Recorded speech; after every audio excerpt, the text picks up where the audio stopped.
So I saw during research that you like to make the first day of filming, you prefer to make a really difficult scene, like intense scene. Why?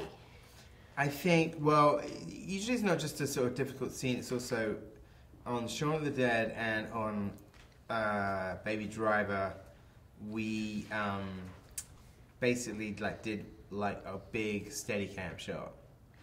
So the scene in Baby Driver in the opening credits where he goes to get coffee is all in one shot. We did that the first day of the shoot, and the reason was it just worked out that way scheduling, and it's also something where it really brings the kind of the cast and crew together because everybody is working. It's a good thing on the first day of the shoot to sort of have something big and ambitious, and if it goes well, then I think it really is a good morale thing for the crew. Everybody thinks oh, this is going to work, or that was a really cool shot. So I think it's something that I've always tried to do. How was choosing the soundtrack for the movie?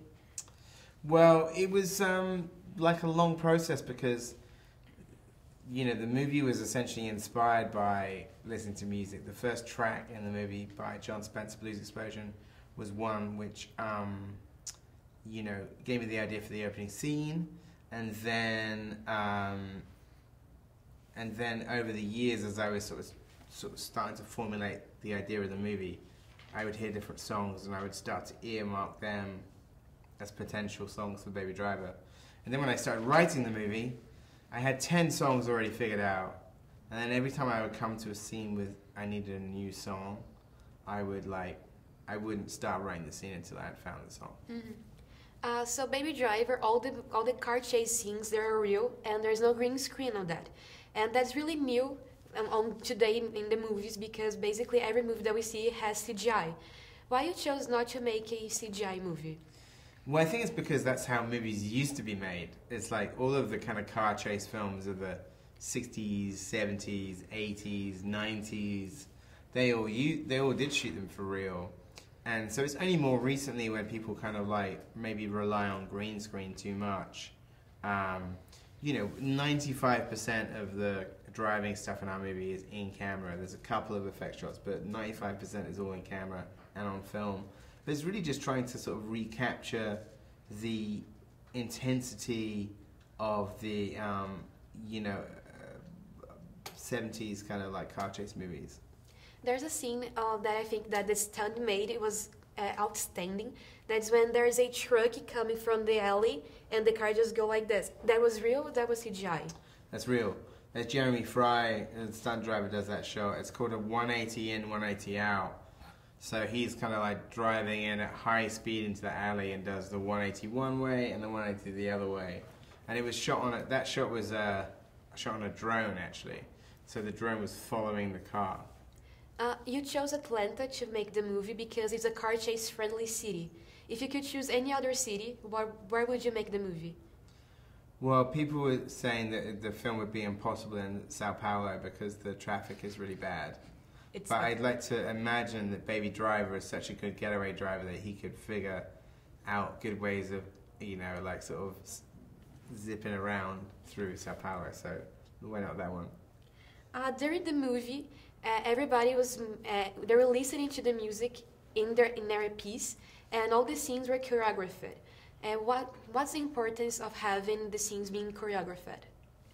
Well, because I think the whole movie, that was the idea, is that the whole movie is driven by music, and as such, if the character is listening to the track, then the actor should be able to hear the track, and if it's important for the other actors to hear the track, they should do that as well. So it's basically that was the whole idea of the movie, is taking a heist movie and seeing it through the eyes of a young character, but also hearing it through his ears.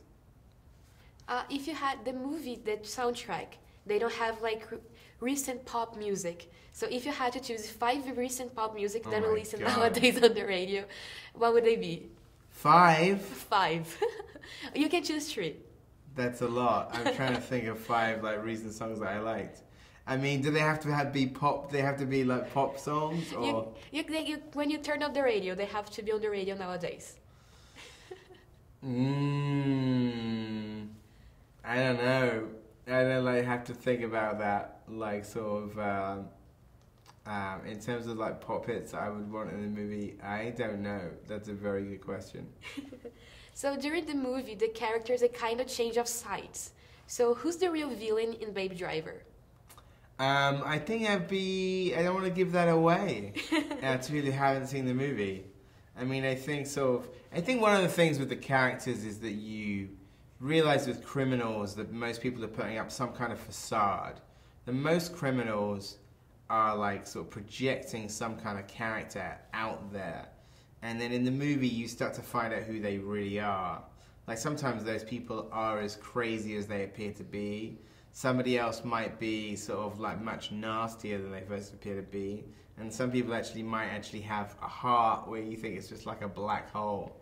So I sort of kept trying to sort of find like sort of, you know, unusual and unexpected facets to these characters. What is the hardest crime for you to create? The hardest crime during the movie? Well, the car chases, the getaways themselves are very difficult to do. Like, you know, doing like a high-speed car chase in a movie is like really tough. So that was tough.